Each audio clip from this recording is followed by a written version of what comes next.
how policing is done in a developed country. What are the latest techniques and how investigation and interaction between the police and the public takes place. This is the objective of making this program.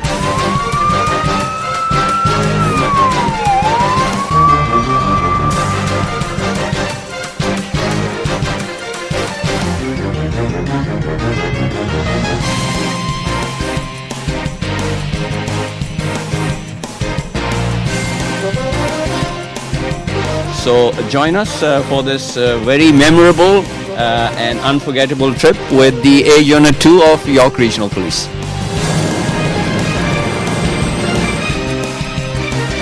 Viewers, we are inside the cockpit here, and with us is Dave, who's the Technical Flight Officer. We're just trying to find out from the ambulance why they indicated this was a assault.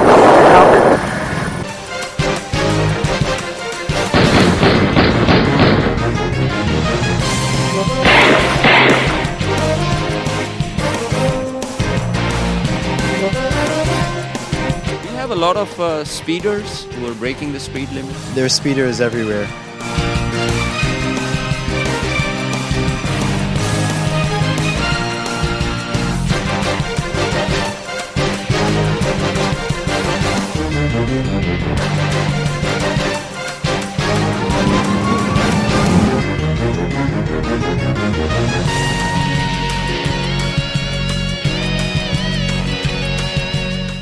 Our particular success in Canada has been to community policing. Yeah, we're here for you. Don't be afraid of us. Come up to us. If you have a problem, come up to us. We're friendly people. We are not here as a police organization to serve ourselves. We are here to serve the community. So inside the cruiser, we have the laptop, we have the radio system, we have the light system, and we have our patrol shotgun.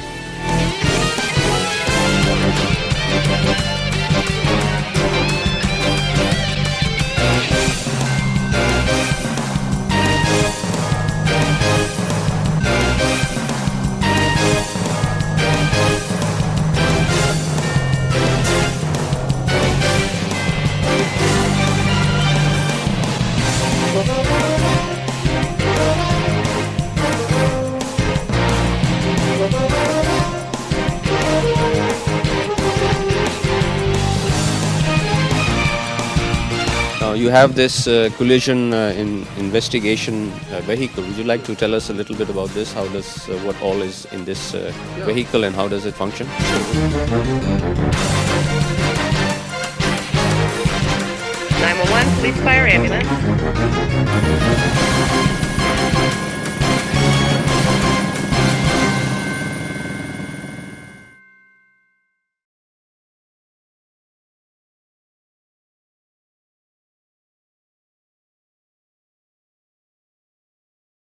Bismillahir-Rahmanir Arraheem.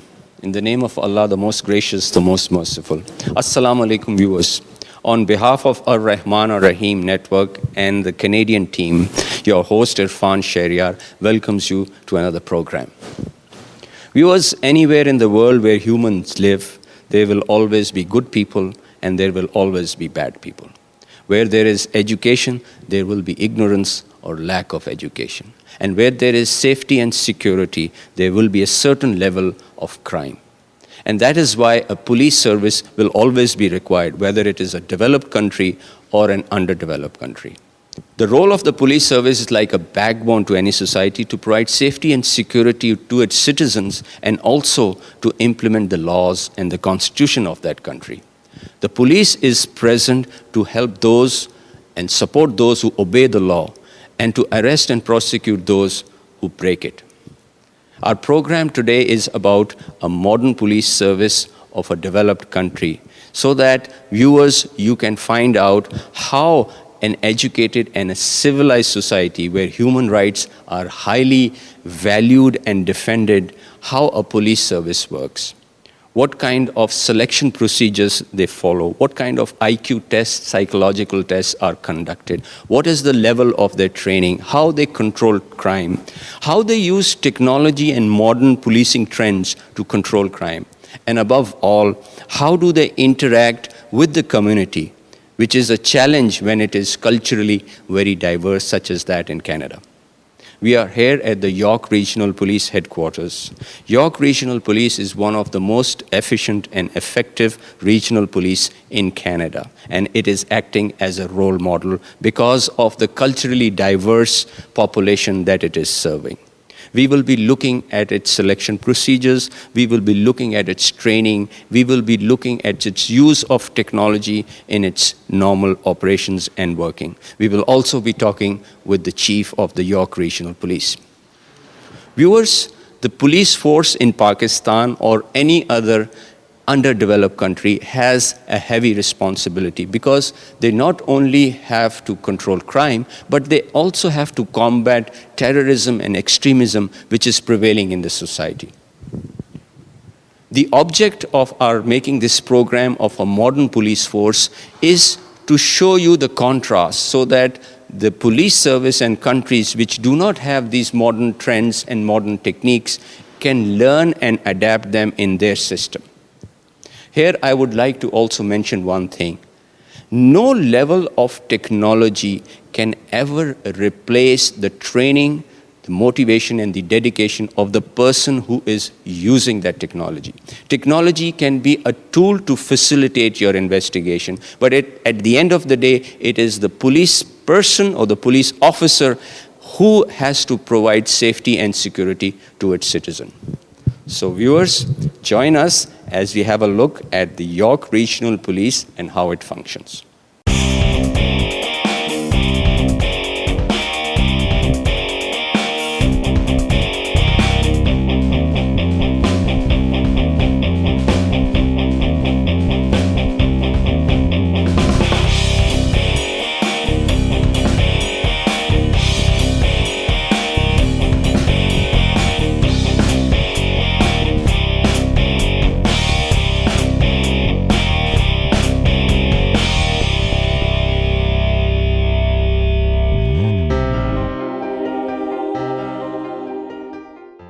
Viewers, we are here at the 5th District Headquarters of the York Regional Police.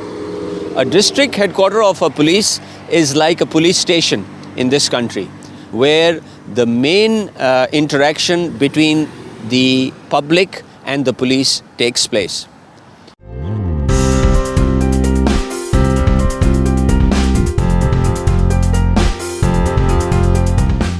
With us is Staff Sergeant John Boothby, who is in charge of this station. Good morning, sir. Good morning. Could you just tell us broadly what are all the activities that take place at these headquarters? The activities, officers are assigned here. They're assigned to provide protection for the public. They're given general duties on patrol. We have, within the building, we have a criminal investigation unit that investigates crimes against people, and one branch that investigates crimes against property, so break-ins and vehicle thefts. We also have a core unit that is a community-oriented response unit, and they are responsible for enforcing and assisting in various community functions and community complaints or areas of concern. Approximately 200 officers stationed here. Would you like to show us around your Sure. We're now on the opposite side of the front desk, and this is where our desk personnel work. You have Constable John Del Cole and Station Duty Operator Kim Mooney. They are responsible for answering the phones and addressing people as they come in. They're also responsible for monitoring. This is a videotaped area of our cells, so they would be responsible for monitoring our prisoners when they were in our custody as well. So this TV screen is showing all the cells, which we don't have any prisoner right now. No, there are no prisoners right now.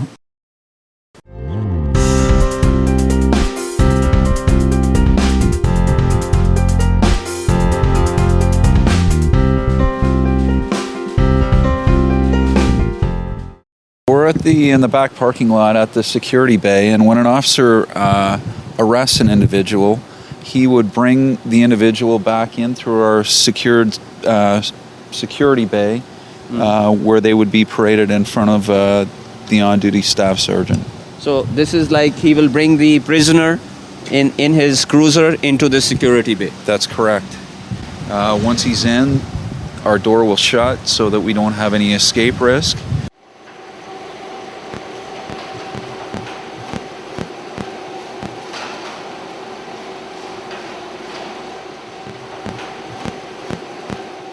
So our officer is pulled in, and he is a bad guy in his custody or a prisoner in his custody. The officer would then, you'll note that we're in a secure facility now, ask the prisoner to step out, and he would lead that prisoner into the booking area.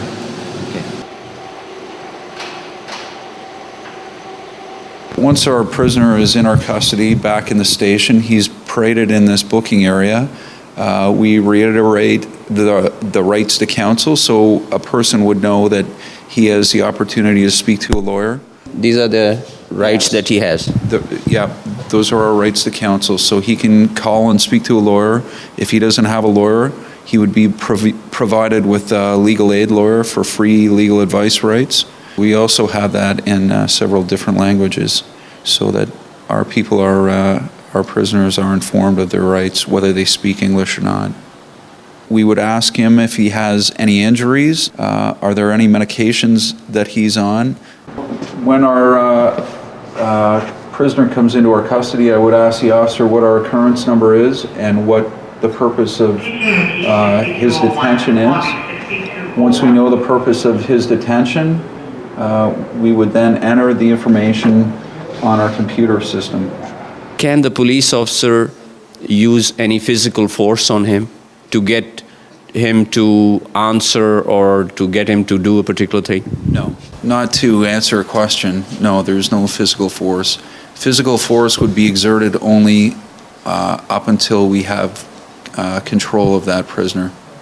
And this area is also under video surveillance, so whatever is happening is being recorded? Absolutely. And the prisoner is advised of that, and they're actually given a document that they can obtain a copy of that video if they request it for court, and they have a certain number of days to make that request.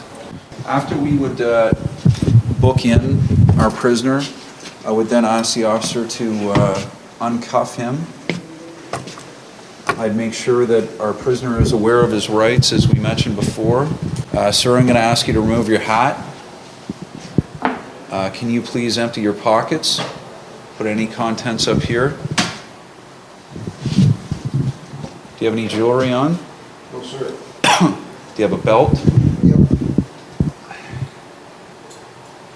Any shoelaces that a prisoner has would be either removed from his actual shoes, or we'd take his shoes if he's not staying with us for any. And this is for his security or so that he doesn't do anything dangerous? That would be for both, for our security and for his security. So I would ask the officer that you would then please go search your custody. Don't touch the yellow strip, sir.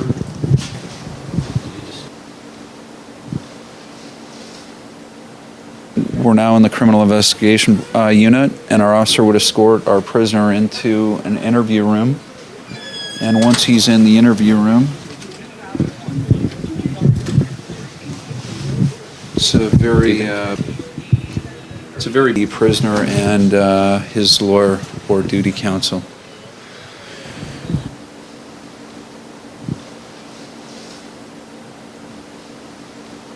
After our prisoner has spoken to counsel, we would like to secure him for the evening until he would go to court the next day if he is not to be released. We have certain charges that we can release a prisoner for, certain charges that we would hold them in court for to go see a judge. So our assumption is this prisoner is going up to court tomorrow, and we're going to put him in a secured cell for the evening. And our officer would escort our prisoner in.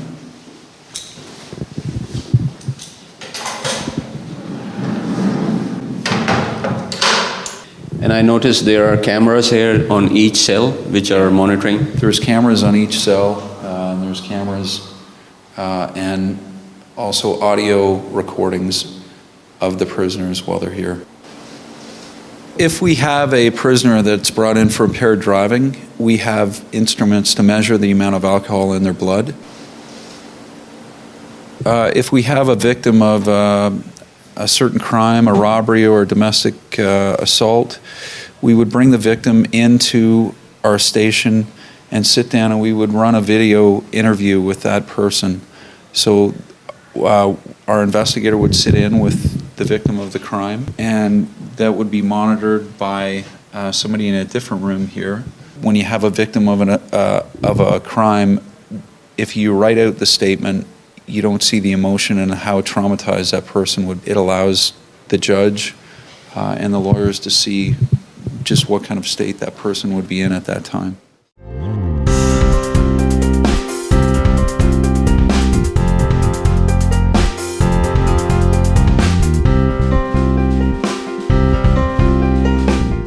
You're currently here at 5 District York Regional Police. It's a Criminal Investigation Bureau unit.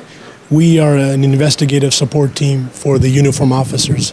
And also that's one of our roles. Our role is also to assist the community in any investigative strategies that trained officers can assist in the uniform and the community at large. Every officer here is trained in investigative techniques. So they are qualified officers that go through tests and courses.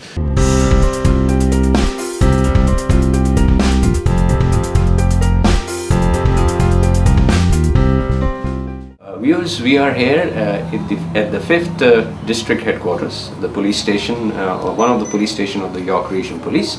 And a unit inside this District Headquarters is called CORE, Community Oriented Response. Well, basically, the core unit is their main function is to respond to any of the community problems or concerns that anybody in the community might be dealing with at the time, whether it be traffic enforcement, any kind of traffic issues, drug-related problems, or even like liquor offenses as well. We deal with that. People come in or they will phone or email us and just basically let us know that the problems that they're having within their community or their neighborhood or anything like that.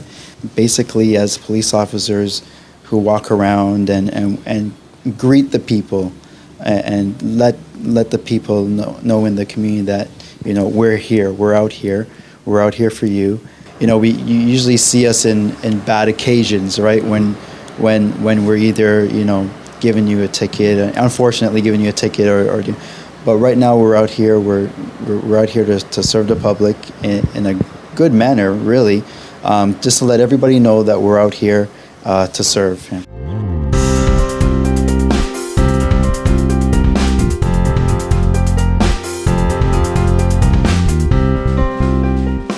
Viewers, we are now going to take you on board a police cruiser and see how a police officer on patrol, what actions does he do, how does he respond to a dispatch which comes from the Communication Bureau, what all equipment is fitted on a cruiser, and how does the police officer use that equipment. With us is Police Constable Jason Griffith, who will be taking us around. So viewers, join us as we take a ride in this patrol cruiser. Tell us how you commence your patrol on a normal patrol. Once I enter the vehicle, I normally do a random check just outside the vehicle, make sure there's no damage done to the vehicle. Check my shotgun, just make sure that it's loaded and is prepared. Make sure it's working properly.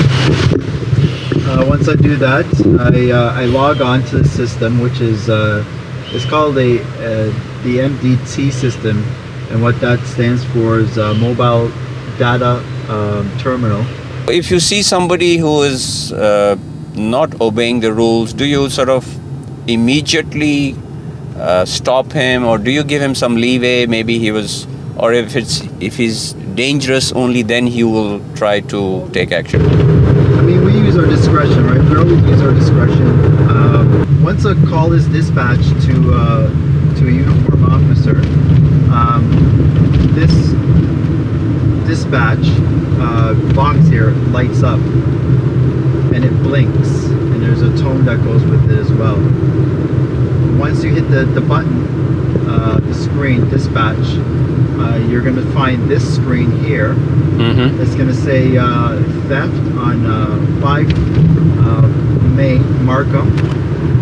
Okay, and it tells you, it just basically gives you a little tiny synopsis of what happens. So while you're on a normal patrol, you would also be on the lookout. You're trained to look at signs which could be of alarm or unusual situation. The area that we're in is high break and enter. It's a high break and enter area. This is the laser that we use. This detects the speed that a motor vehicle is going.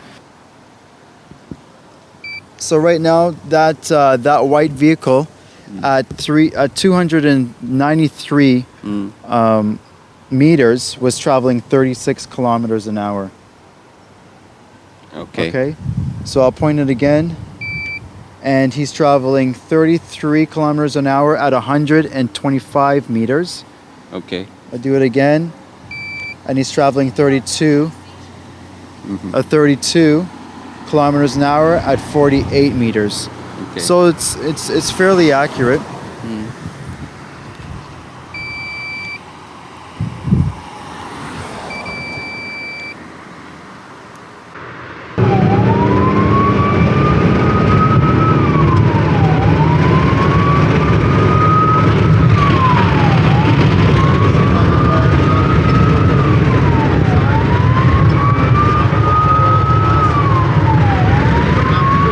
For this high-speed pursuit, you have special training that you have to undergo. High-speed pursuits, we have special training. And you can also ask for backup of cruisers which may be ahead, or you can even use your air unit, right? Yes, that's correct. We have air unit. We have the K9.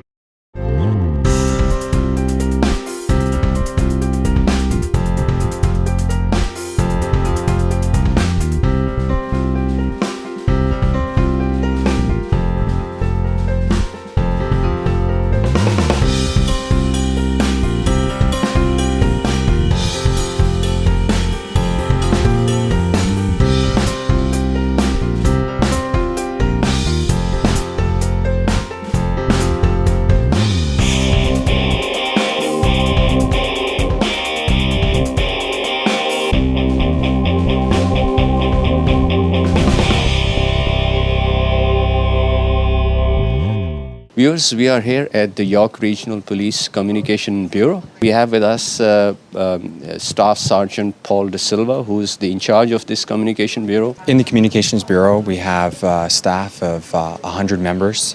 We have 4 platoons of roughly 21 people per platoon. We staff 24 hours a day, 7 days a week. We handle all of the non-emergency and emergency 911 calls that come into York Region, and through our Communications Bureau they are taken in on this side by our call takers, and regardless if they're 911 or non-emergency, they are handled by our call takers. Once they are entered into our CAD system, they are then... What is a CAD system? It's basically our computer-aided dispatch system. It's a computer system that allows us to enter and dispatch calls to our patrol officers on the road. If it's a life-threatening emergency, then they direct that call to ambulance, fire, or police. And if it is not, they direct that to a non-emergency line to free up that 911 line for life-threatening emergencies. So can we now walk around and see Absolutely. where the calls come? Yes. Okay. 911, police, fire, ambulance. Where do you need the police, sir? Where do you need the police? Wonderful, thank you so much. Okay, hi, okay, so you're no longer on scene? That is correct. Do you know if the party's awake? No, you did not witness this, correct? You just handled an emergency. Would you like to tell us what was it and what actions were taken? Sure. We've had an industrial accident where a male party has called 911. There's an electrician on site who has touched a live connection. I've automatically put that party through to ambulance so they can give them medical advice while I still monitor the call. That way it's already entered. We have officers on the way, and if he needs some medical advice or treatment, he has the ambulance on the line with him as well. At that time, I just keep updating information as it comes through to me so the officers know what has happened. They know that he is awake and speaking, but he does have an entry wound through his hands.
Viewers, we are here at the Traffic Bureau of the York Regional Police, and with us we have Staff Sergeant Brad Bullmore. With York Regional Police particularly, the 4 areas of responsibility that we have in traffic is collision investigation being one, and that's where we go out and investigate all the very serious collisions, life-threatening injuries or fatal injuries.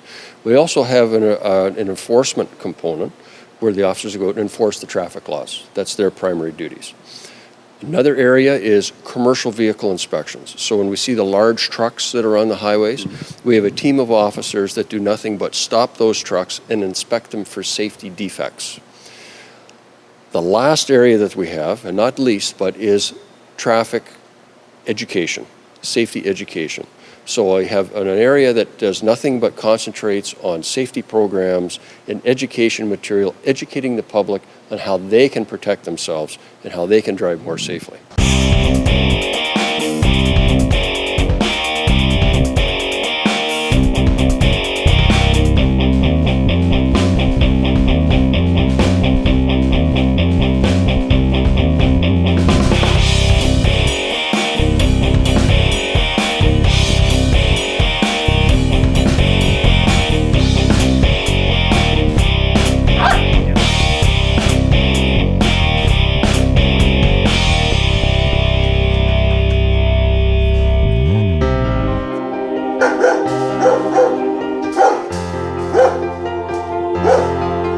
This is where the dogs stay while we're at the office.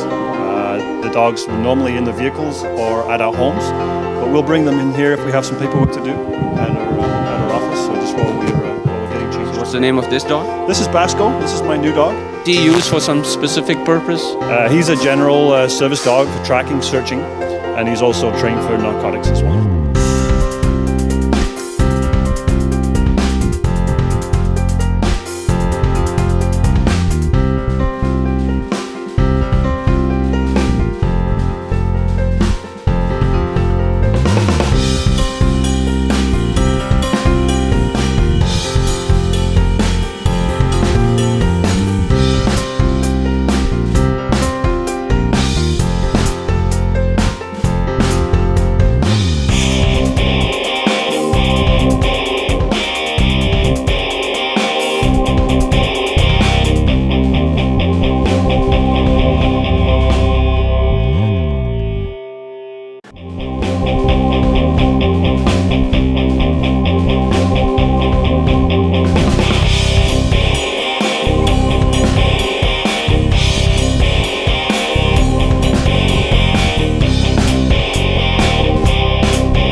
Viewers, we are here at the Emergency Response Unit, and with us is Sergeant Jeff Nolan. Our mandate is hostage situations, armed and barricaded persons, high-risk search warrants, and we provide support to frontline patrol officers when situations get beyond their capabilities and equipment. We bring a number of operators to a scene, and with our training and our equipment, we are able to augment those resources. Okay, and all of them go at a situation, or particularly some people?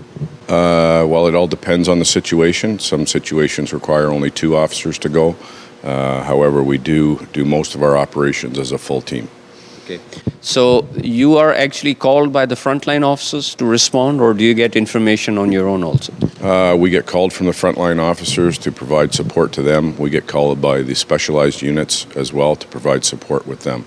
So our requests for service come from all parts of the organization. This is a response vehicle. Okay. This will be an initial response vehicle. These vehicles are on patrol during the days and the evenings, out providing support to frontline officers. So these are unmarked vehicles which nobody can identify? Correct. Okay. So you are right now on call? Correct. Okay. Yeah, we are on call 24 hours, 7 days a week. This is just a computer that we receive all our information on. It's backed up by a voice radio, backed up by cell phones, and of course all of our other communications equipment that we wear on us. So there's always open links of communication between everybody. This provides maps and all the information that we require. On the seat there is a body armor that's worn by all of the operators here. It's about 35 pounds. And you also have weapons here? Yeah, our weapons are mounted right with us. These are our primary response weapons. They're AR-15s, 223. I talked about the less lethal capabilities of the team. There's the taser device there, which is an electronic controlled device. Delivers electricity to the body to incapacitate somebody, so we don't have to use any lethal tools. This is also a less lethal tool in our inventory. It's called an Arrahman, anti-riot weapon Enfield, and it fires these rubber bullets in a designated target area so that we don't have to use lethal force. It allows us to impact somebody from a greater distance. We'd like to specialize in our communication techniques and communicate with people so that we don't have to use any of this equipment. Also within the truck is just extra equipment, rain gear, more helmets, more protection, rappel equipment, harnesses, all that type of thing. If we have to come down from a roof, we're prepared to do that. And that's basically what's in the response vehicles. Of course, you can't load them down with too much weight. You know, there are chances of the police officers getting hurt, you getting hurt. So what are the risks, and what kind of injuries do you have to face or have faced? Well, we don't have a lot of injuries. Physical fitness is one of our main stays of the day. We're mandated to stay fit. We have annual fitness requalifications, as we do with any of our weapon systems. And we respond in a coordinated team manner. In my opinion, this is the safest unit in the region because we don't do any different job than patrol officers. We have just more training, more equipment, and we bring a team concept to a situation. Whereas frontline officers are often facing that situation by themselves for a short period of time. We share resources with a lot of departments. We share resources with the military as well. We have a lot of flexibility onto where we go, and we also work hand in hand with our training unit. Would you like to tell us a little bit about the equipment that you're wearing? This is a newer set of body armor. We like the gray because it mixes in with our urban. And what weapons do you carry? On myself, I have a taser, which is it's a conductive energy device. We don't call it a weapon, we call it a device. Basically, it's to disrupt the central nervous system using electricity. This is a 40 caliber pistol. It's we use Glocks in our unit. I carry 2 extra magazines for it on my belt here. Other pieces of kit I have on me are pepper spray. I'll pull that out. Where do you use this? This is like a mace, but it's oleocapsicum spray, which is a derivative of a pepper. So it goes into your eyes? Basically, it's attached to like in powder form. When you spray it, you try to affect this area of a person's face. When it gets into your eyes, it's an irritant. You have to close your eyes. It affects your breathing. A lot of people will feel like they're hyperventilating when they start to breathe it in. And it distracts a person from fighting or doing other sorts of things. That way we can get in there. It buys us a second to get hands on a person and control them without having to hurt them. Same with the taser. The taser, it doesn't hurt people. It hurts at the moment that it's on, but there's no lasting effects of it. We have our baton. The sergeant showed you our Arrahman. It's like an extended baton with the rubber bullets. This is basically applied in the same manner. We're going to aim for big muscle groups, arms, legs. We're not going to hit people in the head because we don't want it to. It's still potentially fatal. So when you go into an action, you got so much equipment. You have to, decide very quickly which one to use in what situation. Or do you plan ahead that I'm going to use this particular thing? Yeah, that's why we work as a team. We are a tactical team. Anytime that I have one piece of use of force kit in my hands, somebody else, a team member over here may have the taser. I might have an Arrahman. We're always going to have somebody on lethal cover. So they'll have a pistol or a rifle in their hand, just so that we have the option. Our goal is to control somebody without hurting them. Viewers, we are here at the Buttonville Airport in Toronto, and we are at the hangar where the York Regional Police Air Unit 2, which is their helicopter, which operates from here.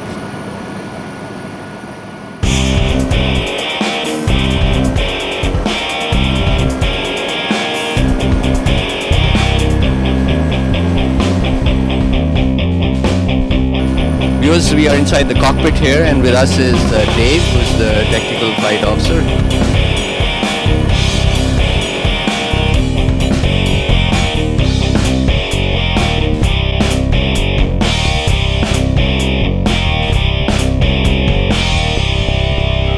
You're primarily talking to the dispatch and the patrol cruiser through the radio.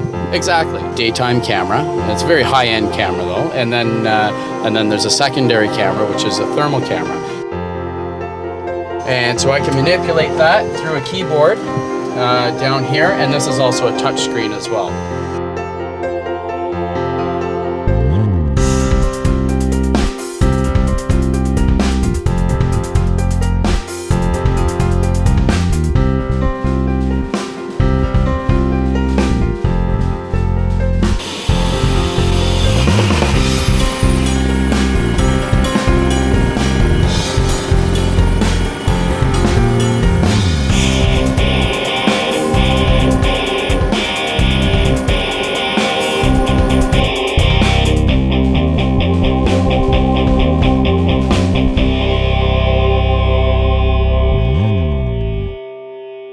Okay, and now we're going to go up in the air, and you're going to demonstrate what all you see while actually up in the air. Yeah. So join us for this very memorable and unforgettable trip with the Air Unit 2 of York Regional Police.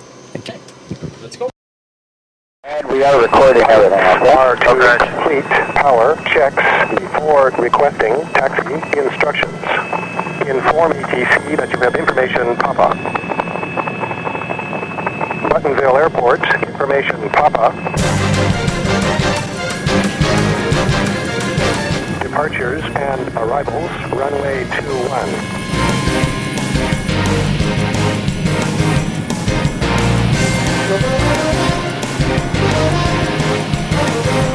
Name of the party. Apparently, ambulance received this information from telehealth. From Mississauga ambulance. We were talking with Georgian ambulance. We're trying to call Mississauga ambulance.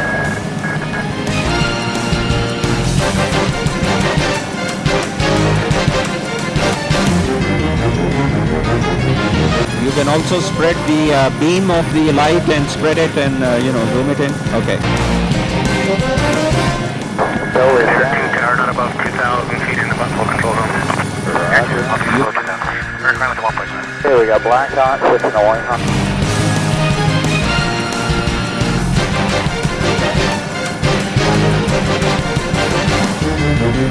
As everything was quiet, thought that the people had gone inside the home. Victim's name, possibly Henry. They believe that 4 people lived at that residence, a male, female, and 2 young male adults. There's hazards on file for this premise. For victim of domestic violence living at that premise.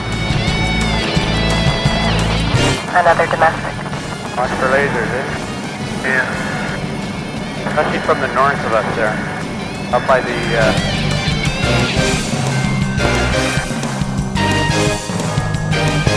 check that, just as I say that, they're just bringing a guy out on a stretcher for the ambulance.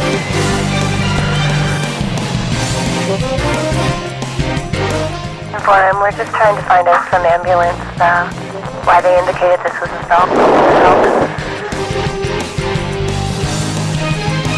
How's everybody doing back there? Well, they're all right. My cameraman is a little... Okay, we'll flatten her out a bit, aren't we? Yeah.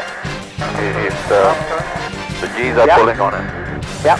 That's the bad... 4206, 4266. It looks like you're the closest unit to this call.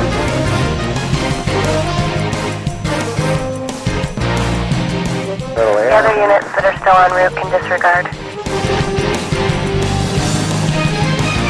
So usually on a clear night you can see all of Toronto and the CN Tower, and the real clear nights you can see Niagara Falls and Rochester across Lake Ontario. Okay.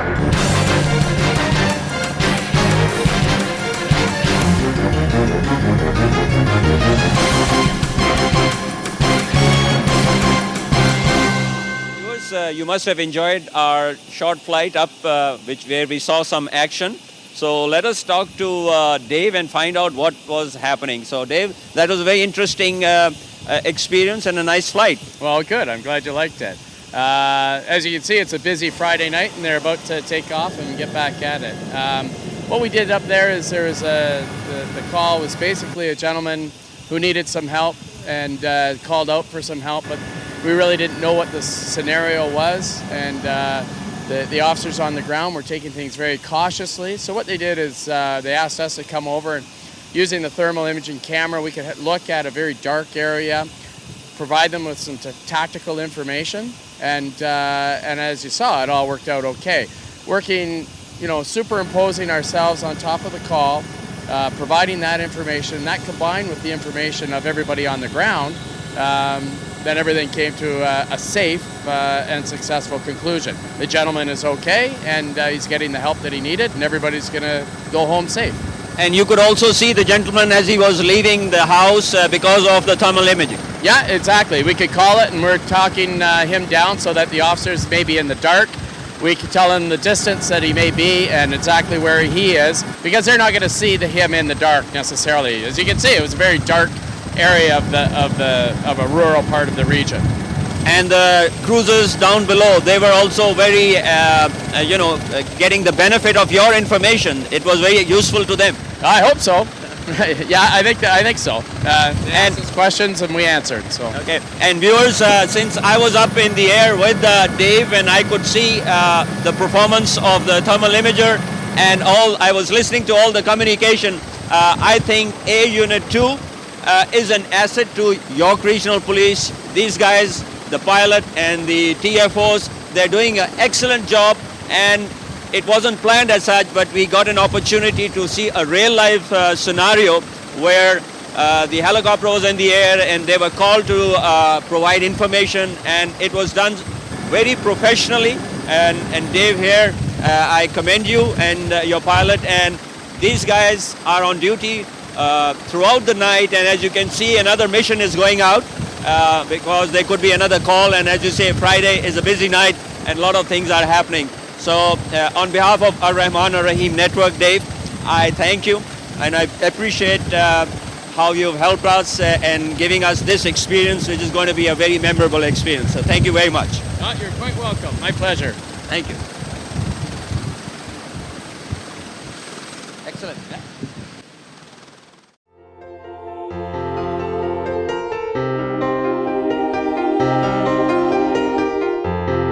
Today there are applicants who have come here for the testing, which will be done by a company known as ATS, Applicant Testing Services Incorporated.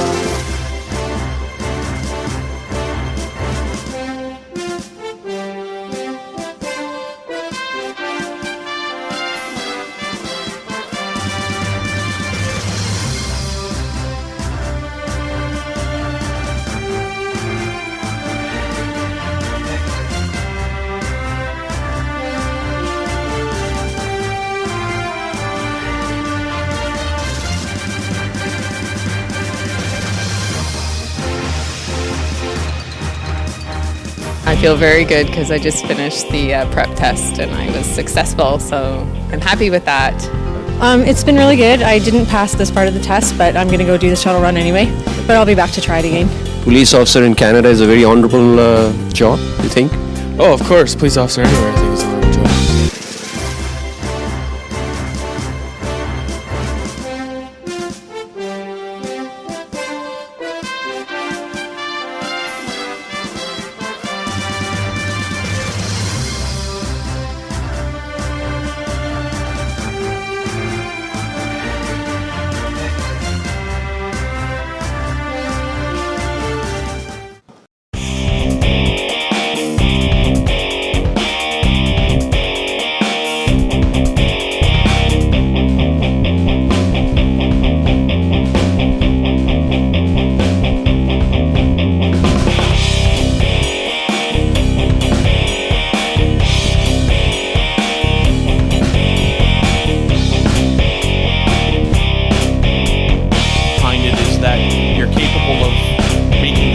Turn and face.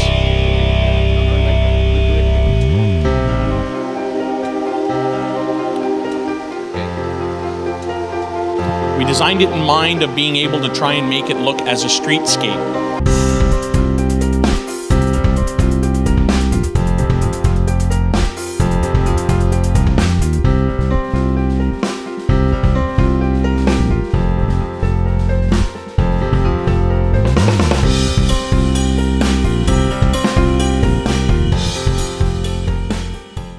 We are here at the York Regional Police Training Branch where they do practice and training how to apprehend criminals and suspects. With us we have Sergeant Mark who will be guiding us through this defense, the training practice. Our officers are required to train when they get hired as recruits.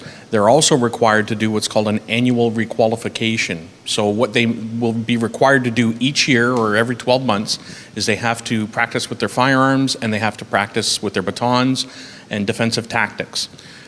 In the room that we're going to be walking into shortly, the room is called the defensive tactics room. It's a padded room that has punching bags in it, and it's designed to be able to have officers go through the motions of punching, kicking, knee strikes, and so forth. So in the room here, we have a bunch of instructors. The room, as I said, was padded. Here we have our instructors acting as suspects, and we're just going to do a little scenario here for your benefit so that you can see what some of our officers may have to encounter. So this is a situation on the street where you have a suspect or a criminal, you're chasing him?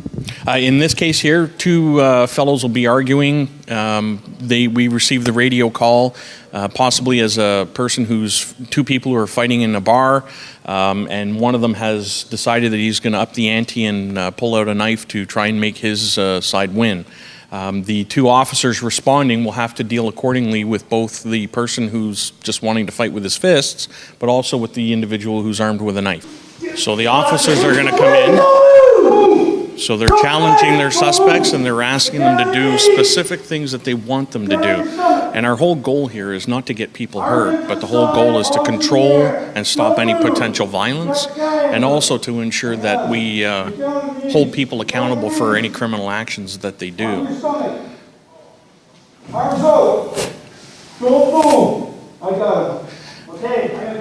Now ultimately, when we actually put someone down on the ground, they're very likely going to be under arrest, and as a result we have to handcuff them and control them. From this position here, we would end up taking that person to the police station to process for the criminal offense of possession of a weapon. and very possibly the other individual too, depending on if they consented to the fight or not. And that's our scenario.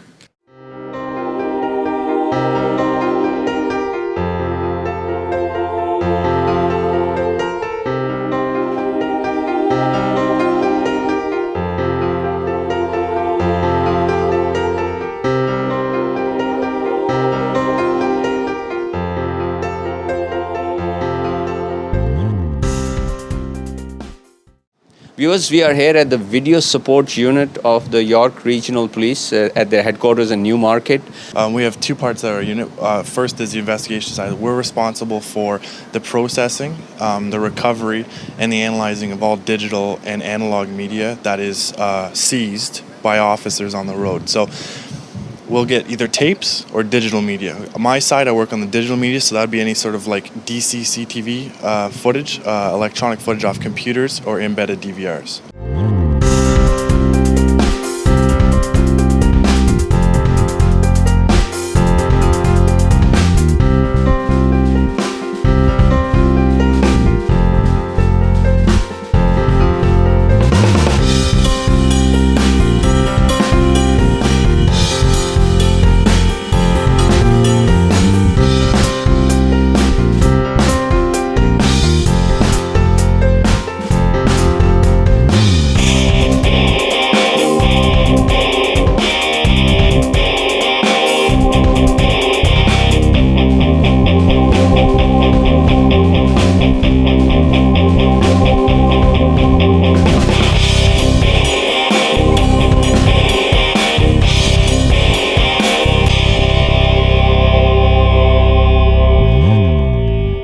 Viewers, we are here at the York Regional Police Investigative Unit in the polygraphic section. Polygraph is a technique which is used to prove the innocence of a suspect. He is asked permission to be given to use to have this various equipment attached to his body, and then through questioning and through recording of his videotaping of his questioning, they come to a conclusion. With us is Detective Bill Gates, who is a specialist and in charge of this section. Polygraph is a process that we use in our investigative units. If a case comes to our criminal investigation branch or CIB branch that an officer is investigating, and he's conducted his investigation and got to a point where he doesn't have probably evidence to lay a charge, but he's still trying to determine the innocence or guilt of a person without any specific evidence, they will contact our unit and request the person to take a polygraph examination.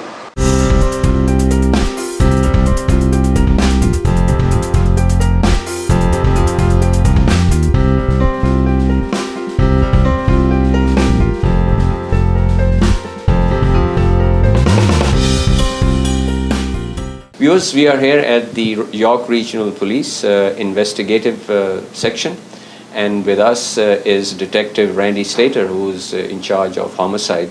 When a murder investigation or an incident involving the York Regional Police Homicide Unit, initially responding officers from our front line attend a scene where either an obvious sign of a murder or something suspicious or even imminent death. Our unit would be engaged by a phone call, and then from that, myself or another officer would sort of contact all of the team that's on call at that point in time, have them assemble at our offices here in Newmarket, have a brief discussion about what the circumstances of the investigation, and then we would deploy down to the district that would be covering the area where this incident occurred. There's assigned primary investigator, which calls the shots, just to use, for lack of a better word. He has a partner, a file coordinator. They work in tandem, and they're managed by a major case manager. Those are the key components of the investigation. Those three people run the investigation, and then they utilize a series of other resources available to them, like the forensic ident, who like CSI promotes. There are evidence collectors. Our warrant writers, because generally if a murder has occurred on private property, we're going to require a warrant to get into the property.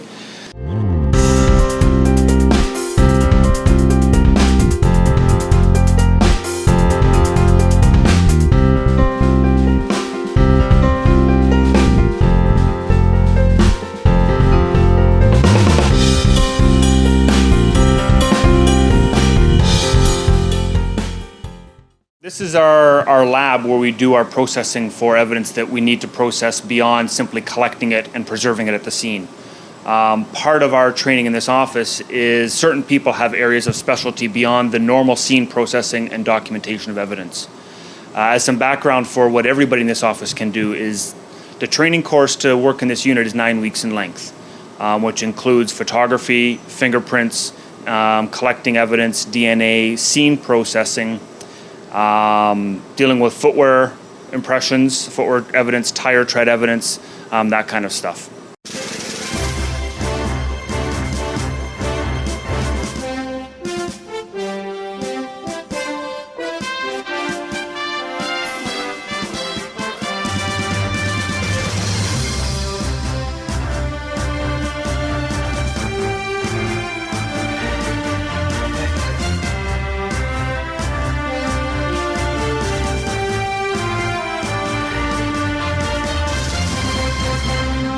Viewers, we are here at the Culture and Diversity Bureau of the York Regional Police.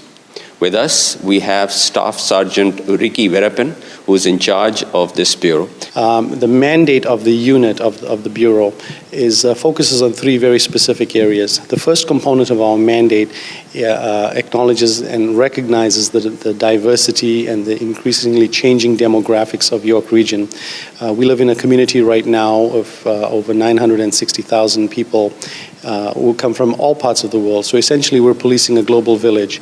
And in order for us to be effective in the way we police a global village, it's important for us to know what some of the issues and concerns are in relation to the people. That we would like to have a region where everyone is welcome, everyone's rights are protected, and everyone is safeguarded under the laws of Canada. The second component of our mandate focuses on the monitoring of hate crime, the monitoring and investigation of hate crime. And as you may know, in any multicultural community, there are bound to be times when you have criminal offenses that are motivated by hate, whether it's against a person's race or religion or culture or ethnicity or gender, sexual orientation, and a number of factors. The third component of our mandate focuses on bringing the first and second components together in a training capacity. And our role in that regard focuses on training and education for members of York Regional Police, that's civilian members and police officers of York Regional Police, in learning about the incredible diversity of our region. Unless we are respectful, we communicate, and we are tolerant of the beliefs, the practices of other communities, we can never achieve peace in this world. We can never have respect and demand and gain respect from the others. हमारी खुश नसीबी है कि हमारे साथ मौजूद हैं जो पाकिस्तान से काफ़ी अरसे पहले आए और यहाँ कनाडा में सेटल हुए और आज वो यॉर्क रीजनल पुलिस में काम कर रहे हैं. उनका नाम है पॉल चैंग. तो आइए उनसे मुलाकात करते हैं. पुलिस में भर्ती होने के लिए तैयारी काफ़ी करनी पड़ती है फिज़िकली, और वैसे क्या रिक्वायरमेंट होती है? फिज़िकली रिक्वायरमेंट ये था ना कि हर शख्स को कम से कम 50 पुशअप करनी है, 50 सिटअप्स करनी है और उसके बाद 2.5 किलोमीटर का रन करनी है. जो 2.5 किलोमीटर जो रन जो है ना, वो रन सिर्फ 12 मिनट के अंदर करना है. पुलिस कॉलेज क्या होता है, 3 महीने के लिए होता है. 3 महीने का जो ट्रेनिंग होता है उसमें काफ़ी खासा सब्जेक्ट और काफ़ी वर्कलोड बहुत होते हैं यहाँ, क्योंकि उनको सारा इन्फॉर्मेशन आपको वो 3 महीने में देते हैं और ये सारा सब्जेक्ट आपको पास करना है. और पुलिस कॉलेज में क्या होता है, आपका पासिंग मार्क है 75%. अगर आप 75% से कम हो, आप फेल है. यहाँ पे पुलिस कॉलेज में क्या होता है, भागना है, सेल्फ डिफेंस करना पड़ता है, ड्राइविंग का कोर्स होता है और ऊपर से स्विमिंग करना है, आपको स्विमिंग भी सीखना है. फिर वो टीम स्पोर्ट्स भी खेलना है और फायरिंग रेंज में रोज़ाना फायरिंग जाके गन. इससे पहला पुलिस से भर्ती होने से पहला मैंने कभी बंदूक चलाई नहीं. तो जब पुलिस में भर्ती हुआ तो पहली दफ़ा जाके हैंड गन, मतलब रिवॉल्वर, उस ज़माने में जब मैं 92 में शुरू किया तो रिवॉल्वर थे, तो रिवॉल्वर चलाना था, सीखना था बंदूक कैसे चलाना. तो रोज़ाना ट्रेनिंग में होता है बंदूक चलाना है. और फिर जो सारे जो कनाडा के जो लॉज है, जो फेडरल स्टैट्यूज़ हमारे जो क्रिमिनल कोड कहलाता है उसको, वो हमें पढ़ना पड़ता है. फिर जितना जो ट्रैफिक लॉज है, जो हाईवे ट्रैफिक एक्ट, यहाँ हम लोग कहते हैं सीट बेल्ट हो या स्पीडिंग हो या स्टॉप साइन के लिए हो, वो सीखना पड़ता है. और उसके बावजूद मतलब लिकर्स लॉज है, मेंटल हेल्थ एक्ट है, काफ़ी खासा चीज़ सीखना है. तो ये जब आदमी आदी नहीं होता ना पढ़ाई करने के लिए, फिर वो प्रेशर होता है, उसमें स्ट्रेस होता है कि पढ़ने के लिए. और पास होना है, क्योंकि अगर आप पुलिस कॉलेज से आप फेल होना तो बदनामी भी हो और ये मुश्किल आती होता है। तो आप बता रहे थे कि यहाँ का रेशो क्या है police versus the public? Canada में हिसाब किया 1 police officer to public is 700। तो एक अगर 700 आबादी हो तो उसके लिए एक पुलिस ऑफिसर चाहिए। मेरा जो मैसेज हमारे जो नौजवान के लिए है ना कि आजकल ज़माने में इस मुल्क इस दुनिया में अगर आपके पास तालीम ना हो, बिना तालीम से आप कहीं आप तरक्की नहीं कर सकें। तो मेरा ये मैसेज है कि आप उम्मीद है कि आप ज़रूर अपने आप को मतलब यूनिवर्सिटी या मास्टर्स का डिग्री करें कि आपका ना मतलब फ्यूचर को बेहतर करे।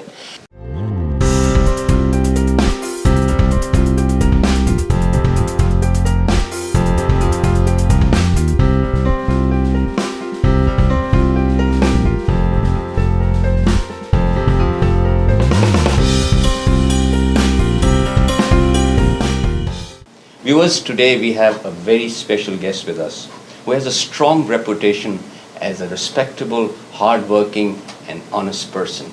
He is no stranger to our Arrahman Arraheem network and has been talking to us and has been a great supporter of the work that Arrahman Arraheem network has been doing.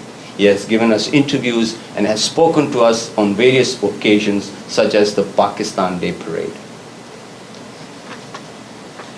Today, he has also given us the opportunity to make a documentary on the York Regional Police. It is a great honor to introduce Mr. Arman Labaj, the Chief of the York Regional Police. Sir, on behalf of our Arrahman Arraheem network, sir, I'd like to thank you for sparing your time and, of course, giving us the opportunity to make a documentary movie on the York Regional Police. Well, you're very, very welcome, and we're very pleased to partner with you in this particular initiative, and we know the good work that you're doing all across this world, and we're very pleased that you've selected our police service to be featured. What I think is the most important component of policing in Canada and in Ontario is community-based policing, and that would be the type of policing that we do here in the region of York. We're a community of about 1 million people, and we're immediately north of Canada's largest city, the city of Toronto, that I know a lot of your viewers are familiar with. And we're responsible for policing 9 different municipalities, and we provide all aspects of policing: criminal investigation, traffic safety, we respond to missing person calls, we put a great deal of emphasis on crime prevention, and I think we've distinguished ourselves in leaders in this country and all across the world in the role that we play in community-based policing, reaching out and establishing partnerships with our diverse communities. Our program goes out to people all over the world. They watch all over the world there, and every country has a police service in some form or the other.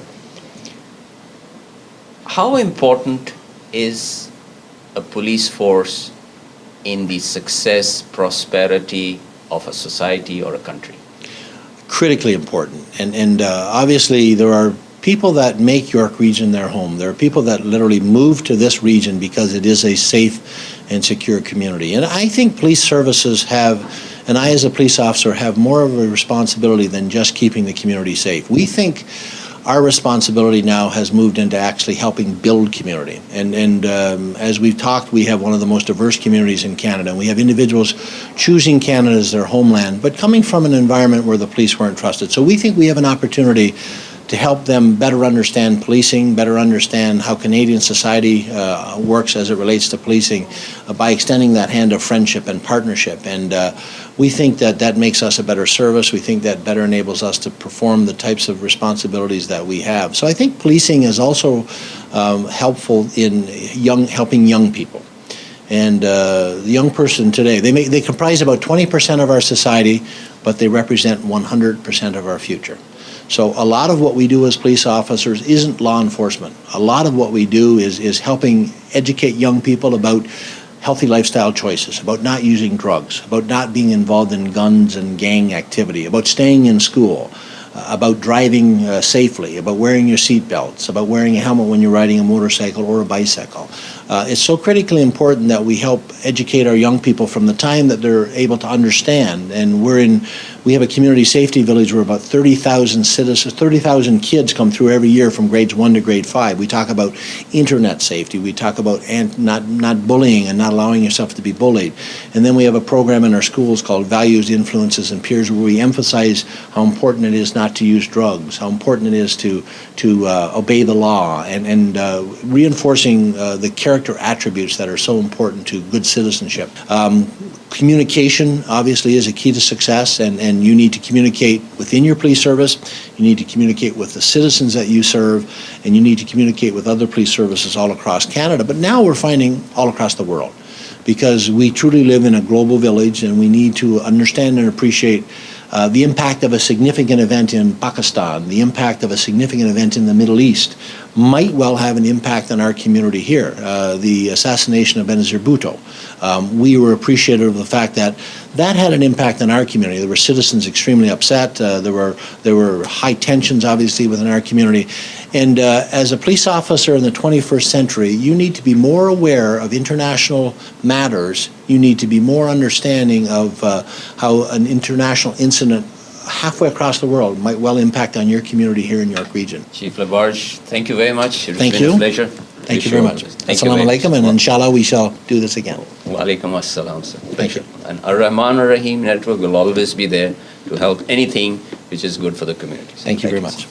And we are all volunteers doing it as a voluntary thing, sir. In recognition of the voluntary contribution, hard work, and social services of Arrahman Arraheem in the field of universal peace and brotherhood, interfaith harmony, and bridging gap between communities, a certificate was awarded by the Chief of Police of York Region Police Department to the team of Arrahman Arraheem.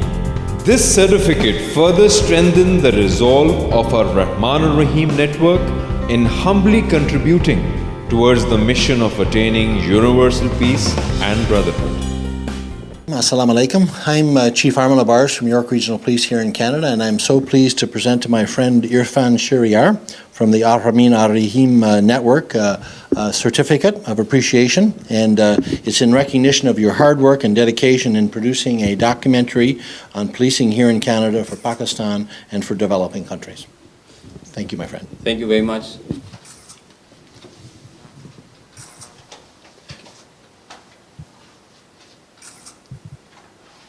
So thank you very much on behalf of Arrahman Arraheem network for giving us this honor, because we feel that the York Regional Police, under your inspiring and visionary leadership, is one of the best examples and role models of a police service anywhere in the world. And we would like to present this documentary and relate to all over the world and get people to be inspired and motivated.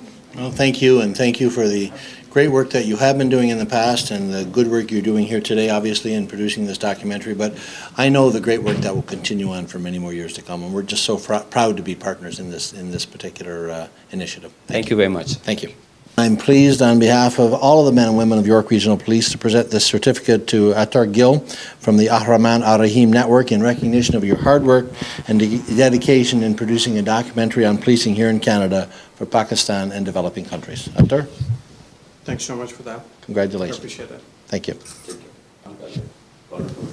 Thank you. I'm proud on behalf of the 1,900 men and women of York Regional Police to present this certificate to Irfan Bhatti from the Arrahman Arraheem Network in recognition of your hard work and dedication in producing a documentary on policing here in Canada for Pakistan and for developing countries. Thank you very much, sir. Congratulations. Thank you. Thank you very much.